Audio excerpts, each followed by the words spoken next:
Kina. Ano sa simulan ko? Ilan taon na po kayong nagtatrabaho dito? Magpo 4 years na ngayong July. Dati, ano 7. ginagawa? Dati wala akong trabaho.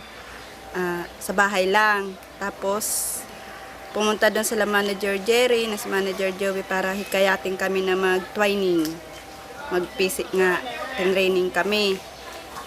Half day lang yung kami training. Tapos, siyempre nagustuhan naman namin ang nila Manager Joey, pumasok na kami dito para pero noong una di man ako nagtatwining, nagninit ako. Tapos Mahirap po ba matuto? di naman siyempre sa una kahit anong trabaho mahirap sa simula pero pag pag sanay ka na, madali rin naman ang paggawa. Ilan po ang anak ninyo? 5. Ang panganay ko nandito na nagtatrabaho, nagninit. Yun ang pumalit sa akin kaya nagpipisi na ako ngayon. Paano po nakatulong to dun sa Pamumuhay namin.